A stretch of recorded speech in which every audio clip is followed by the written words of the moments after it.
Financial prosperity is not accessible to everyone, and perhaps there are some advantages to that. The criminal history of humanity contains numerous cases where financial motivation has given rise to the most horrific crimes. The stories you will hear today demonstrate how the desire for material enrichment became the catalyst for a high-profile murder. The art of acting has always been respected in society. Unfortunately, talent can be directed not only for good, even the most innocent image is capable of transforming into a true embodiment of evil. Such metamorphoses are the central theme of today's story. Sam Herr had just turned 26 and was a military serviceman. This young man served in Afghanistan, returning with experience in combat operations. During his time in the war zone, he managed to accumulate a sum of $62,000, which he brought back with him after his contract ended. Returning from the army, he planned to continue his military career, but first decided to get an education in college.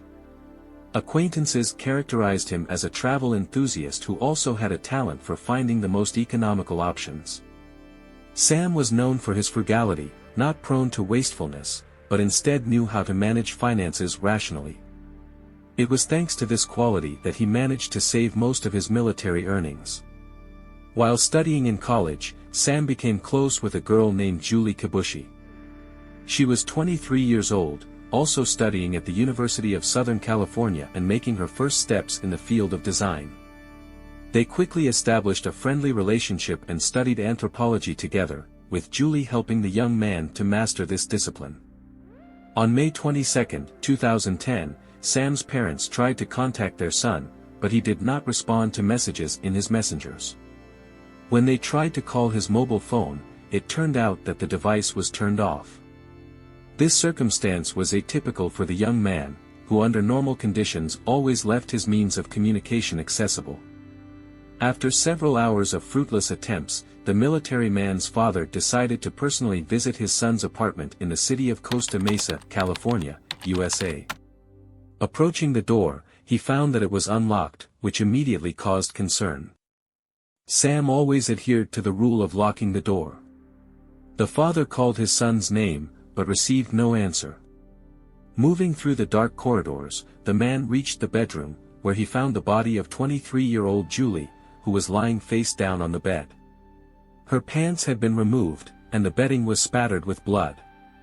The girl had serious injuries on her head, which had obviously been the cause of her death. Stephen did not find his son and did not notice any signs of a struggle. He immediately called the police. The man expressed fears about the fate of his son. He categorically did not believe that his son could commit such a crime against the girl.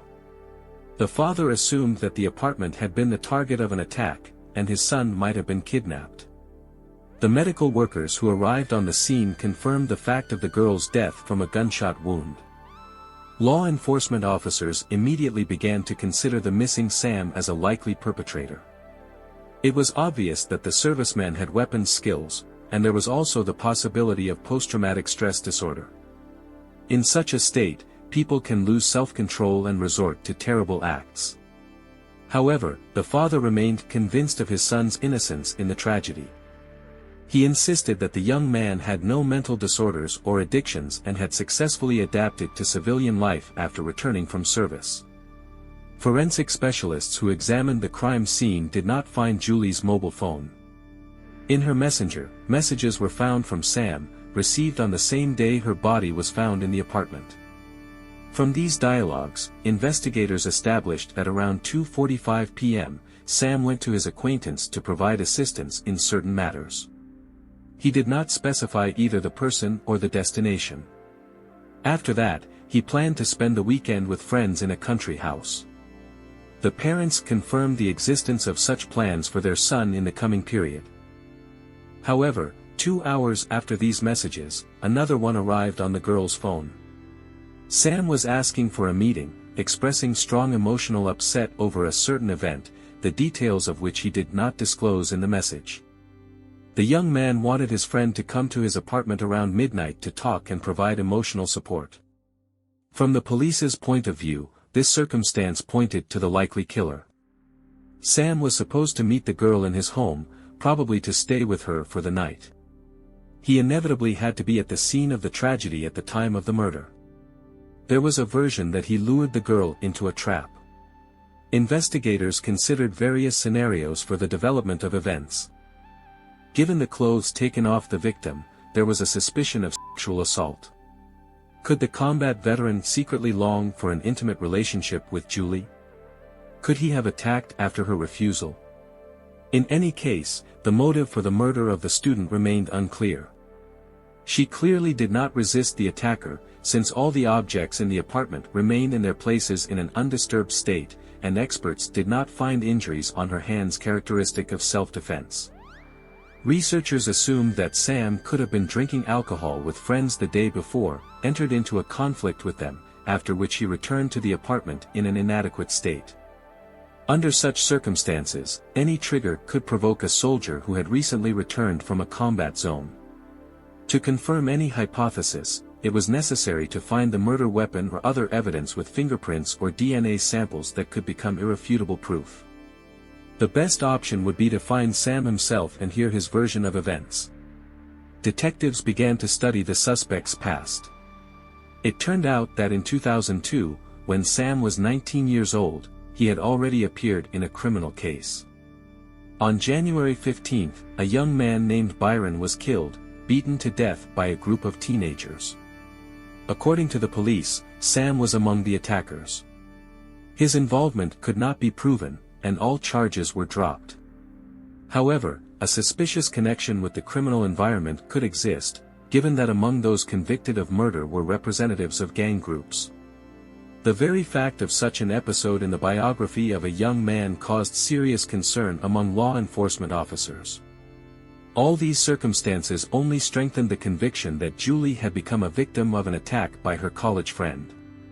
During the investigation, the police found out that Sam's father had given him access to a joint bank account. This happened shortly before the girl's murder, and after the crime, several cash withdrawal transactions were made from this account. Investigators turned to the suspect's father, assuming that he might have information about his son's whereabouts. The man denied any knowledge of this issue.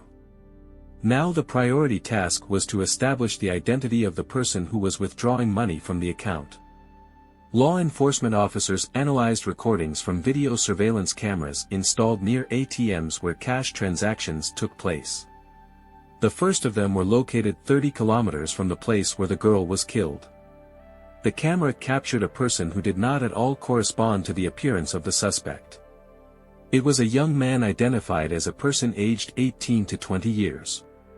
It was he who carried out all the transactions of $400 in cash in different locations of the city. As a result of operational search measures, this person was identified as 16-year-old Wesley Freilich, who was detained the same day along with several of his comrades. However, none of these young people had any idea about the crime committed against the girl. According to the testimony of the teenagers, Daniel Wozniak, a longtime acquaintance of Wesley, turned to him with an unusual offer. Their acquaintance had its origins in acting classes at the theater where Dan worked. Young Wesley did not hide his admiration for Daniel, who became a kind of mentor for him in the world of acting. On that fateful day, Daniel handed the young man a bank card, which, as it turned out later, belonged to Sam. Wozniak needed an intermediary to withdraw cash, and it was not difficult to convince an inexperienced teenager. Wesley accepted the offer without hesitation. The teenagers, together with Dan, shuttled between different ATMs until they pulled out almost $2,000 from the card. As a token of gratitude for their help, Daniel invited all the participants in the operation to a pizzeria to celebrate a successful business. Law enforcement officers decided not to postpone the detention of a new participant in this story, Daniel Wozniak, and planned his arrest for the same evening for a detailed interrogation. However, Wozniak was not at his place of residence. During operational actions, it was established that he was supposed to attend a bachelor party before his wedding in one of the city's sushi bars. Investigators quickly localized the suspect's whereabouts. When the officers arrived at the establishment, Daniel did not hide his irritation. The detention took place immediately after he paid for the order. For an actor who planned to celebrate his last party before marriage, the prospect of spending it in a police station was clearly not in his plans. The power structures, however, had their own priorities. During interrogation, Daniel confirmed the fact of convincing Wesley to withdraw money from Sam's account. According to Wozniak's version, he acted at the request of Sam himself, who allegedly needed to quickly withdraw funds in parts through various ATMs before his father blocked the card. Wozniak claimed that he did not delve into the details of the situation, simply offering his acquaintance to help withdraw cash. He agreed to assist, but Dan, aware of the risks, did not personally participate in the dubious operation.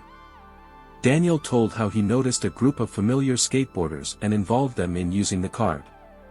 According to him, Sam insisted on the speed of action due to fears that his father would contact the banking institution to block the card as soon as he noticed transactions to withdraw cash.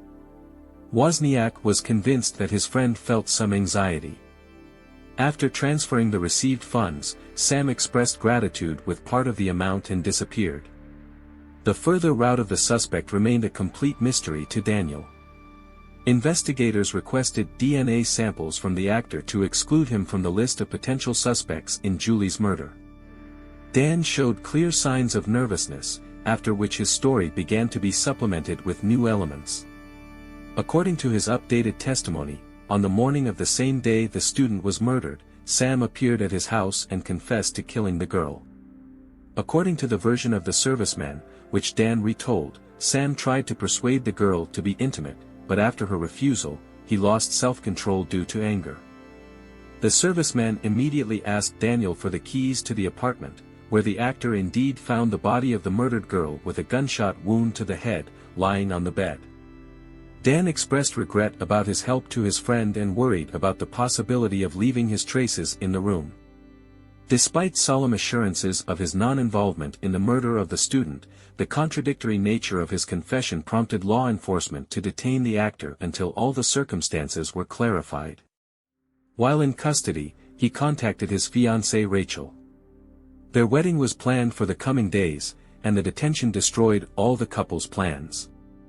In a telephone conversation, the girl said that Dan's brother, Tim, at Daniel's own request, hid a backpack with incriminating evidence. Telephone conversations in places of detention are tapped, so this information raised new questions from investigators to Dan and his fiancée Rachel Buffett.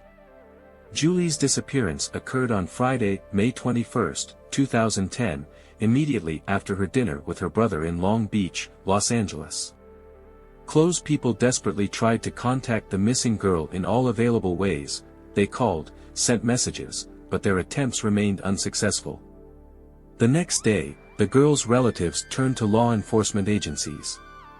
On the same day, Sam's father decided to check his son's home, where he found Julie's body. A forensic medical examination established the presence of 2 gunshot wounds to the victim's head. Investigators paid special attention to a strange inscription on the t-shirt, "Made in blood, all yours, damn it." Detectives made efforts to reconstruct the events that took place in the dwelling.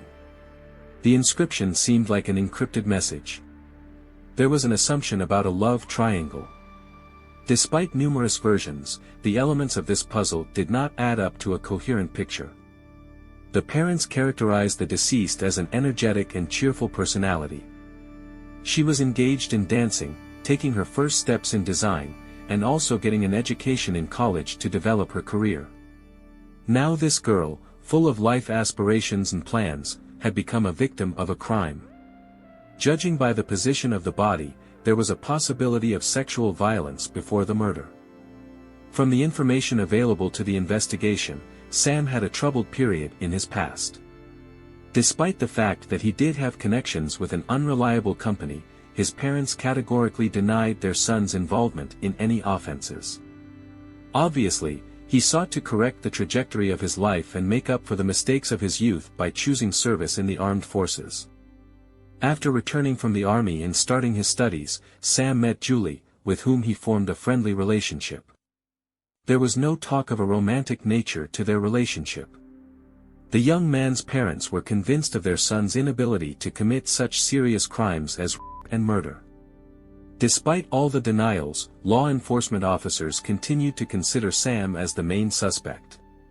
It was believed that he was hiding, since all attempts to establish contact with him or determine the likely direction of his movement were unsuccessful. All close relatives consistently stated that they had no information about Sam's possible whereabouts, insisting on his innocence in the crime. The lack of information about the young man's whereabouts caused the Herr family to fear his possible abduction and being held hostage. At the same time, the absence of ransom demands only intensified the anxiety. Julie's parents, overwhelmed with grief over the loss, waited for Sam to be found, agreeing with the law enforcement version of his involvement in the tragedy. At least he surely possessed important information about the circumstances of the event. The deceased had repeatedly mentioned her college friend to her parents, and her mother was struck by the thought that such a pleasant young man could ruthlessly take the life of their daughter. The victim's family was inclined to the version of a psychological breakdown due to post-traumatic syndrome. Meanwhile, Sam's family made phone calls to everyone who might know their son, trying to locate his whereabouts. This is how they learned about the existence of an actor about whom they had never heard before. During the first contact with Dan, he began to talk about Sam's family problems. But the parents, knowing about the absence of such problems in their son, realized that Daniel was providing false information. At that moment, law enforcement officers had already taken Daniel into custody and charged him with involvement in the crime against Julie. Meanwhile, Sam, arranging a real theatrical performance at the police station, as it turned out later from his own confessions, took a direct part in the destruction of important evidence. Investigators suspected that Dan somehow covered up the organizer of the crime, Sam, and at least contributed to his escape. Dan did not dispute these suspicions and frankly confirmed the fact of helping his friend leave the city on the very day of the murder. At first, he assured that he had no idea about the crime committed. According to Dan, Sam allegedly explained his intention to escape by the desire to distance himself from family problems. Initially, the detainee claimed that his friend was traveling in a car with a mysterious stranger in a black hat, but later he changed his testimony, admitting that there was no outsider, and only he and his friend were in the car. Even 4 hours after being detained on suspicion of complicity in the murder, Dan continued to insist that he absolutely did not know where Sam might be hiding.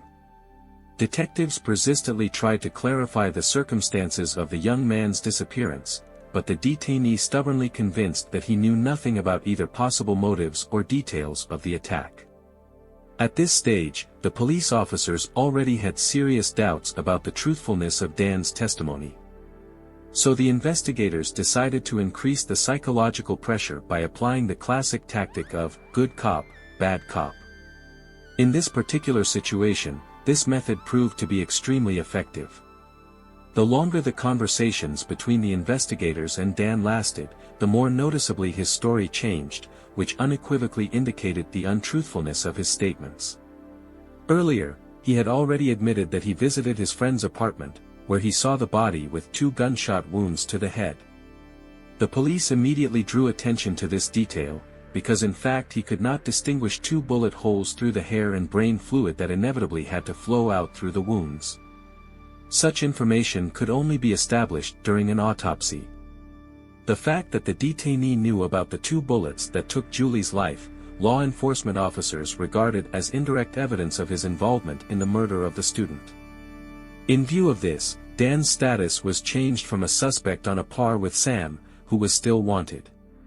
At the same time, the investigation continued to check other potential participants in the tragedy.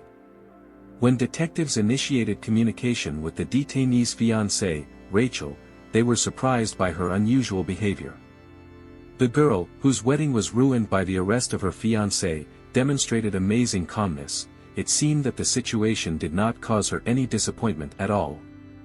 From the point of view of the police, such behavior could only indicate that she possessed much more information than she disclosed during interrogation, and the possibility of her direct complicity in the attack was not ruled out.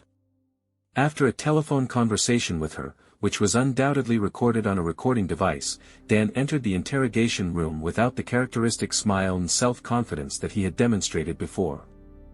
At the beginning of the conversation, Rachel inadvertently mentioned a backpack with physical evidence, and Dan realized that he was in a hopeless situation. Therefore, returning to the police, he stated his intention to reveal the whole truth. The actor began his confession with a shocking statement that he suffers from a mental disorder and personally deprived both Julie and Sam of their lives. That is why the main suspect, the serviceman, had not been found for so long. In a cold-blooded tone, Daniel described in detail where exactly the fragments of the victim's body could be found. After the murder, he dismembered the body with an axe and a saw. He simply threw out individual parts of the remains on the territory of the nearest park, not even making an effort to bury them. Investigators informed Sam's family of the gruesome details of his death only the next day. This news was a devastating blow to his parents. By this point, law enforcement officers had already managed to find a significant part of the remains in El Dorado Park in California, with the exception of the head and one hand. A tragic coincidence was that all this was happening on the eve of Sam's birthday, and on the day when he would have turned 27, the police found his head, which the killer had thrown into the park, covering it with fallen leaves. Sam was buried with all due military honors, paying tribute to his service. Daniel was charged with committing 2 premeditated murders in the first degree. At the same time, the actor's brother, Tim, and his fiancée were detained for complicity in concealing physical evidence and providing deliberately false information to law enforcement agencies. Tim was accused of hiding a backpack with evidence, and Rachel of providing false testimony to detectives in order to create an alibi for her fiancé. The investigation concluded that the girl had been aware of Dan's criminal intentions from the very beginning. After the official charges were brought, Rachel was released on bail pending trial. Later, she appeared on one of the television programs, where she categorically denied her knowledge of the murder plans and participation in criminal acts. However, she admitted her involvement in concealing physical evidence, although many believed that she was not telling the whole truth. Later, law enforcement officers found the backpack that was mentioned during the conversation with Rachel, and it did indeed contain evidence of Dan's involvement in the crime. It turned out that this case was much more insidious than detectives initially assumed. In the backpack that Daniel handed over to his brother for safekeeping, there was a gun, spent cartridges left over from Julie's murder, Sam's wallet, his identity card, checkbook, and clothes with traces of blood. A ballistic examination confirmed that it was from this firearm that the fatal shots were fired at Julie. Daniel Wozniak was born in 1984 in Costa Mesa, California, USA. Others characterized him as a cheerful actor, the real soul of any company, and one of the most pleasant people to communicate with. However, the prosecutor's office managed to reveal his dark side, which turned out to be truly terrifying and cruel. In fact, he carefully planned and cold-bloodedly carried out 2 brutal murders with a single goal, to finance his wedding honeymoon. The only motive for committing these crimes was banal greed. His fiancée worked as an actress in the same theater as Daniel, where they met. Their wedding was scheduled for May 28, 2010, to be held on one of the local beaches, after which the newlyweds were to go on a wedding trip. Dan wanted to celebrate this event with due scope, but unfortunately, his professional career was not marked by particular success. At the time of preparation for the marriage, the main character of this story had accumulated significant financial obligations. Moreover, professional employment for both him and his fiancée was unstable and brought in a small income. The situation escalated to a critical point when the couple was threatened with eviction from their rented housing due to late payment of bills, so they began to consider various options for getting out of financial distress. For a long time, Dan lived next door to a young man named Sam Herr. It became known to him that his neighbor had accumulated more than $60,000 during his service in Afghanistan. Given his own serious financial difficulties, Daniel saw in the robbery and murder of Sam a quick way to solve a significant part of his material problems.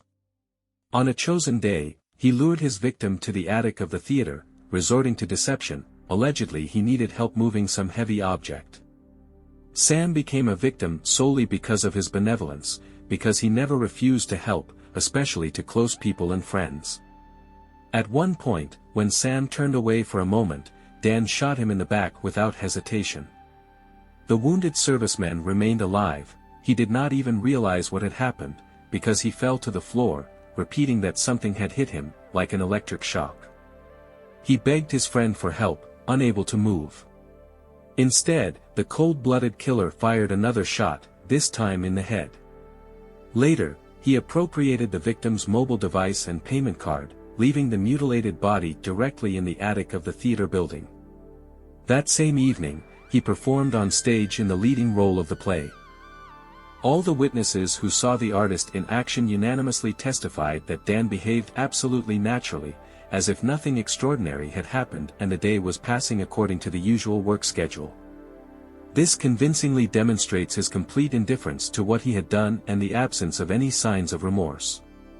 Around 10:30 p.m., the performer returned to his home and began the implementation of the second phase of his criminal plan, before proceeding to mask the traces of the first murder. Using his neighbor's communication device, he sent several text messages to Julie, who immediately responded to the received request to come. It was this message in which Sam allegedly begged for a visit and emotional support due to some personal troubles. The young woman responded to the call for help from her friend, and around midnight it was Daniel who opened the door for her. He managed to convince the student that everything was under control and her friend was indeed at home. He tricked her into his neighbor's bedroom. It was here that Dan made an insidious attack from behind and cold-bloodedly released 2 bullets into the back of the girl's head. After the fatal shots, he partially undressed the victim, staging a sexual assault, and made a provocative inscription on her t-shirt. The purpose of these manipulations was to create the image of Sam as a rapist and murderer, actually substituting a friend and presenting him as a fugitive from justice. In the initial stages of the investigation, this plan almost worked. In fact, if his future wife had not accidentally blurted out during a telephone conversation with law enforcement officers, events could have unfolded according to a completely different scenario. The next morning, Daniel again arrived at the theater building, where there were days off at that time. With terrible calmness, he dismembered the body into several parts. In his confessions to investigators, the actor frankly admitted that he found the process of dismemberment funny, even laughing while cutting up the body. After completing this gruesome procedure, he put the fragments of human remains into a large bag and got rid of them on the territory of the park zone. The prosecution characterized the acts committed as so vile, and the description of all the circumstances of the crime so merciless, that it insisted on applying the highest measure of punishment for Daniel, although even this seemed insufficient, but the killer's defense was distinguished by high professionalism. Despite acknowledging his involvement in the crimes, he stubbornly denied his own guilt. The defendant appealed to mental disorders as the reason for committing the murders. In order to finally start a full-fledged trial against him, it took a whole 5.5 years. During this long period, the killer's legal representative filed numerous petitions and complaints against the detectives who conducted the investigative actions. According to him, law enforcement officers violated the constitutional rights of his client by illegally wiretapping conversations and using coercion to obtain confessions, and also neglected the rights of his brother and fiancé. In addition, the defense side tried to insist on insanity and initiated psychiatric examinations, but medical experts did not find any serious mental deviations in the defendant. During this period, Daniel actively sought publicity, enjoying his infamous popularity. He even became a guest on one of the television shows, where he spoke with undisguised carelessness and a smile about the difficulties and obstacles he encountered while awaiting the trial. Finally, after 5.5 years of procrastination, the actor-killer appeared before the court in characteristic orange prison clothes and with restraining handcuffs on his wrists. His face was lit up by the same smile that had become a kind of calling card for the criminal. The prosecution insisted that the defendant had carefully planned the bloody script of the massacre of his victims. According to the prosecution, he committed a double murder with unprecedented cruelty for the sake of financial gain. The history of his search queries on social networks and browsers revealed inquiries about methods of hiding a body and quickly taking a person's life, made immediately before committing the crimes. All this, in Daniel's opinion, was justified by his desire to organize an unforgettable wedding trip to Mexico with his new wife. As material evidence, the firearm that Daniel stole to commit the murders was presented. Additionally, a whole backpack with material evidence was seized from his brother Tim, which later played a decisive role in forming the sentence for this criminal. The prosecution was of the opinion that, given the unprecedented level of cruelty, even the death penalty would be insufficient for this soulless person. Expressing their position, the prosecution stated their belief in the existence of hell that inevitably awaits Daniel in the afterlife. Over the course of 4 court days, the prosecution questioned 23 witnesses, including Wesley Freilich, who carried out financial transactions using Sam's bank card. He was detained but no official charges were brought, since the young man really had no information about the bloody events and simply carried out the request of his acquaintance. He was given legal immunity from criminal prosecution in exchange for testifying against Daniel. No witnesses were presented by the defense. After a 5-day trial, the jury retired to deliberate on a verdict. It took the jury only 2 hours to unanimously find Daniel guilty of double first-degree murder. At the next stage of the hearings, a decision had to be made on the appropriateness of applying the death penalty in this particular case. The prosecution's strategy was transparent. It was expected to summon the parents of both victims as witnesses so that the jury could fully realize the depth of the pain and loss. 6 people spoke on behalf of the prosecution. None of Dan's family members appeared to support the defendant. At the same time, his legal defender tried to shift part of the blame onto his fiancée Rachel. The girl was indeed charged with complicity and concealing evidence.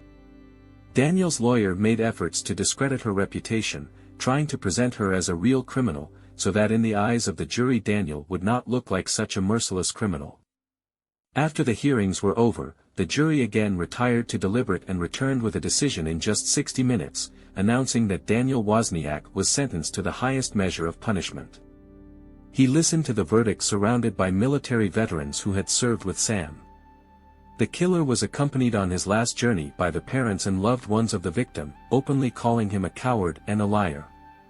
This decision brought long-awaited relief to the families of the deceased, who had been waiting for these words for 5.5 long years. Of course, the defender intended to fight for the life of his client, so he filed the corresponding appeals. He managed to get a postponement of the execution of the sentence for 8 months. And in September 2016, the head of state introduced a temporary ban on the execution of death sentences, as a result of which Daniel's punishment was commuted to life imprisonment. After that, the trial of Rachel Buffett began. Her false testimony in the initial stages significantly complicated the course of the investigation. As it turned out, both defendants used the same version of events. The fiancée also mentioned the same mysterious stranger in a black hat that her fiancé lied about during interrogation. These coincidences unequivocally indicated their previous collusion. The fiancé was undoubtedly informed about the crime committed.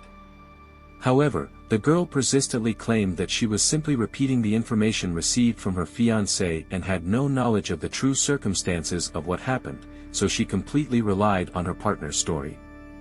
The girl's legal representative insisted that Rachel became another victim of Daniel's manipulations, who skillfully confused those around him in his intrigues. The prosecution faced a difficult task, to prove that she really was informed about all the details. The prosecution insisted that she could not but know about the plans of her future husband, since she lived with him. She obviously received clear instructions from him on her actions. In Rachel's testimony, 19 separate factual inconsistencies were found, which she provided to law enforcement officers in a distorted form. On September 12, 2018, after a whole week of court sessions, the jury retired to deliberate on a verdict. It took them a full day to discuss it. The girl was found guilty solely of concealing evidence. 8.5 years after the bloody double murder, justice finally triumphed. Rachel was sentenced to 32 months in prison, from which she was released in 2019. Sam Wozniak testified against his own brother Daniel and admitted his own guilt in concealing evidence. As part of the plea agreement reached with the prosecution, he was sentenced to only 10 days. The verdicts brought some relief to the families of the victims, but their lives have changed irrevocably. The parents of Sam and Julie will forever remain connected by the tragic circumstances created by the actor who decided to try on the role of a ruthless killer. Please write your thoughts and reactions in the comments below. For those who are new here, subscribing is the best way to stay updated on future content. Also give a like please. Take care of yourself and your loved ones. Thank you for your support during this difficult time. Until next time, friends.